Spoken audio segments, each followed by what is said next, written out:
మూసీ బాధితులకు న్యాయం చేస్తామన్నారు మంత్రులు. ప్రభుత్వం మానవీయ కోణంలో ఆలోచిస్తుందని చెప్పారు. భూభారతి తెచ్చి రేపటితో ఏడాది పూర్తవుతుందని, భూ పరిపాలనకు ఇది దిక్సూచి అని చెప్పారు. అరుదైన ఖనిజాల అన్వేషణతో రాష్ట్ర దేశ అభివృద్ధికి ఊతమిస్తుందని చెప్పారు. సమ్మెపై ఆర్టీసీ కార్మికులు మరోసారి ఆలోచించాలని సూచించారు.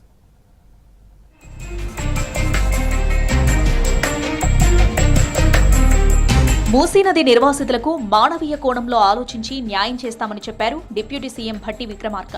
నది పునర్జీవంపై డిప్యూటీ సీఎంను ప్రత్యేకంగా కలిశారు మూసీ పరిధిలోని మధుపార్క్ ఏ బ్లాక్ నిర్వాసితులు. పునర్జీవ పథకంలో తమను భాగస్వాములను చేయాలని, న్యాయం చేయాలని కోరారు. ఇందుకోసం 3 ప్రతిపాదనలను రూపొందించి పరిశీలన కోసం వినతి పత్రం ఇచ్చారు. అభివృద్ధి పనులపై తమకు ఎలాంటి అభ్యంతరం లేదని తెలిపారు. నిర్వాసితుల ప్రతిపాదనలు పరిగణలోనికి తీసుకుంటామని చెప్పారు deputy CM Bhatti Vikramarka. Madhu Park ridge A block నిర్వాసితుల 3 ప్రతిపాదనలను పరిశీలించి కేబినెట్ సబ్ కమిటీకి నివేదిక ఇవ్వాలని అధికారులను ఆదేశించారు.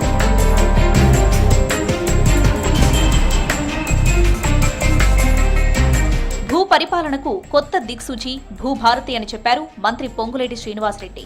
చరిత్రాత్మక ఘట్టానికి రేపటితో ఏడాది పూర్తని చెప్పారు. ఏడాదిలో 5 కోట్లకు మందికి పైగా భూభారతి పోర్టల్ను సందర్శించారని చెప్పారు.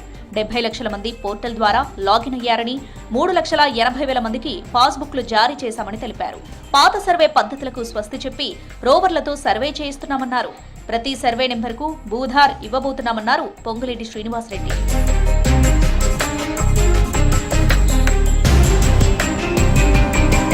అరుదైన ఖనిజాల అన్వేషణ దేశ, రాష్ట్ర ఆర్థిక అభివృద్ధికి ఊతమిస్తుందన్నారు మైనింగ్ శాఖ మంత్రి Vivek Venkataswamy.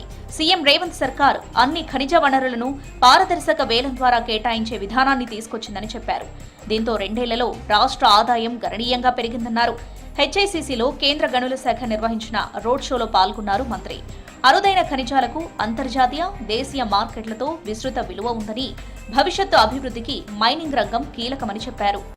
Exploration of these critical minerals, which has a lot of value both in the country and internationally, will have a very big positive impact on the economic conditions of this country. So, Mines Ministry, over a period of time, both at the center and state, have taken several initiatives to become transparent in allocation of mines, especially the state of Telangana.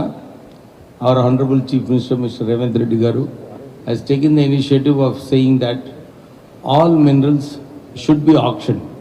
There is no first time applications and all. RTC సమ్మెపై స్పందించారు రవాణా శాఖ మంత్రి పొన్నం ప్రభాకర్. 2 అంశాలపై ప్రభుత్వం ఇప్పటికే committee వేసిందన్నారు. Committee పూర్తి వివరాలు వచ్చిన తర్వాత కార్మికులకు అనుగుణంగా నిర్ణయం తీసుకుంటామన్నారు మంత్రి. ఆర్టీసీ విలీనం, యూనియన్ అంశంపై కమిటీ వేశామన్నారు. మిగతా అంశాలు క్లియర్ చేసేందుకు ప్రభుత్వం సిద్ధంగా ఉందన్నారు మంత్రి.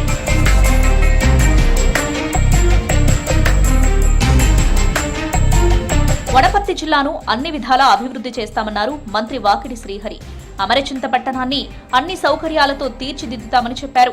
అమరచింత మండలంలో లబ్ధిదారులకు కళ్యాణలక్ష్మి, షాదీ ముబారక్ చెక్కులను అందజేశారు మంత్రి. అంతకుముందు అంగన్వాడీ టీచర్లకు మొబైల్ ఫోన్స్ పంపిణీ చేశారు.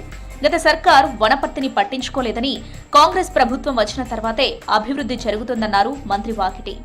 ఆచరణ చేసి చూపిద్దామనే కాన్సెప్ట్ లో ఏది చెప్పడం లేదు.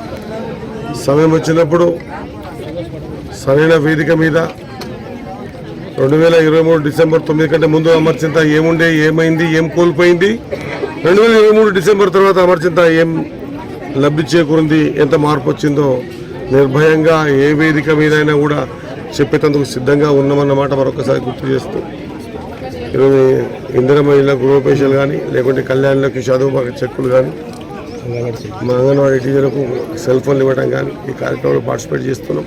బీఆర్ఎస్ అధినేత మాజీ సీఎం కేసీఆర్ కు మంత్రి సీతక్క లీగల్ నోటీస్ ఇచ్చారు. అంగన్వాడీ మొబైల్ ఫోన్ల కొనుగోలు అంశంలో నిరాధార ఆరోపణలు చేస్తున్నారని ఆగ్రహం వ్యక్తం చేశారు. తన ప్రతిష్టకు భంగం వాటిల్లేలా బీఆర్ఎస్ సోషల్ మీడియాలో పోస్టులు పెడుతుందన్నారు. లీగల్ నోటీసును రిజిస్టర్ పోస్ట్ ద్వారా కేసీఆర్ కు పంపారు సీతక్క తరపు అడ్వకేట్ కృష్ణకుమార్. అంగన్వాడీ మొబైల్ ఫోన్ల కొనుగోలు ప్రక్రియను తెలంగాణ టెక్నాలజీ సర్వీసెస్ లిమిటెడ్ నిర్వహించిందన్నారు మంత్రి సీతక్క. టెండర్ కమిటీ నిర్ణయాల ప్రకారం కాంట్రాక్ట్ ఇవ్వడం జరిగిందన్నారు.